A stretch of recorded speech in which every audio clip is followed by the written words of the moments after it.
All right, so welcome back, everybody, for another deep dive. Yeah, glad to be back. Today, we're going to be looking at kind of a dense quote, Yeah, but I think it'll be a fun one absolutely. from historian Victor Davis Hanson. Okay. And it has to do with kind of a lot of things that we talk about on the show.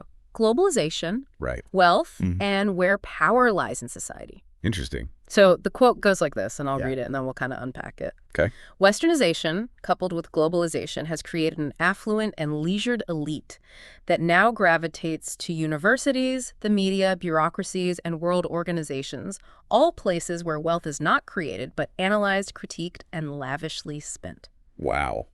So what are your first impressions, just hearing that? Well, it's a powerful statement, that's for sure. I mean, Yeah. it really cuts to the heart of a lot of the tensions we see today. Right. I think what jumps out at me most is the contrast he draws, between the actual creation of wealth Right. and then these institutions where it's sort of Right. analyzed and critiqued and, as he says, lavishly spent. I think that's a really interesting dynamic to look at. Yeah, and he uses this phrase, affluent and leisured elite. Right. I'm kind of curious, Mm-hmm. is that meant to be a kind of inherently negative thing?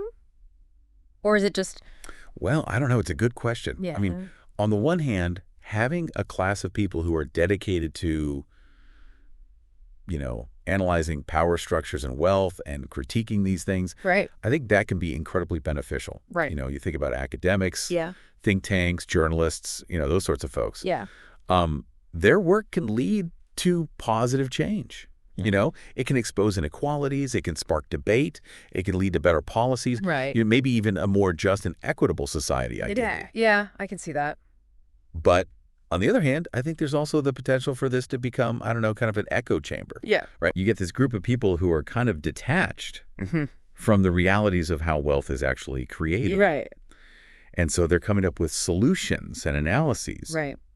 that aren't really grounded in the complexities of business Right. and the real world, Yeah. realities of economic life. Yeah, and I think it's interesting, too, Yeah. how he lists these institutions as the main places where this happens, right? Universities, Yeah, interesting. the media, Yeah. bureaucracies, and world organizations. So what do you think about those? Well, I think there's no denying they play a significant role. I mean, let's just take universities, for example, right? Yeah. I mean, they're producing research, Mm-hmm. they're shaping young minds, Right.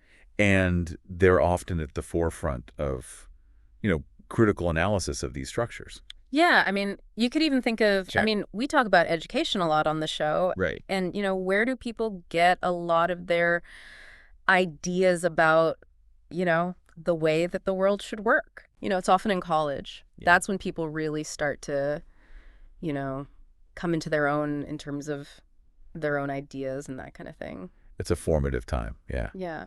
And I think the media plays a huge role, too. I mean, they frame our understanding of the world, right? Right. They influence public opinion. Right. They shape narratives around wealth and power and Right. who has it and, Right. who deserves it, all of that. Yeah, I mean, they're the ones telling us what's important, Absolutely. and what to care about. Yeah. So, yeah, I mean, I guess that kind of makes sense. Mm-hmm.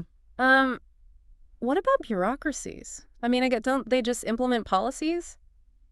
Well, they do, but you have to think about all the resources Mm.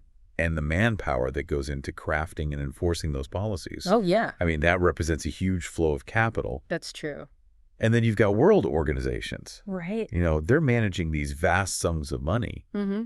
through aid programs and development initiatives, Mm-hmm. and Yeah. all these things. Right. So even if they're not, directly creating wealth in the traditional sense, like Right. manufacturing goods or Right. Yeah. whatever, they're definitely deeply involved in analyzing it, critiquing it, and directing its flow. Right.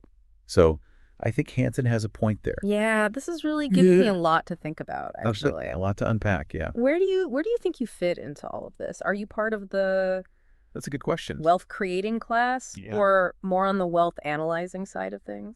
I think that's the brilliance of Hanson's quote. Mm-hmm.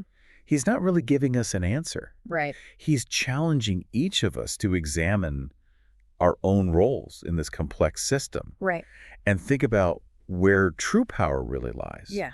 Is it with the people who are out there creating wealth? Right. Or is it with those who are analyzing it Right. and controlling its flow. Right. It's something for all of us to ponder. I like that a lot. I think that's a great place to leave it. So thanks, everybody, for joining us on this deep dive. Yeah, thanks for listening. And keep thinking about where you fit in. Absolutely. We'll see you next time. See you then.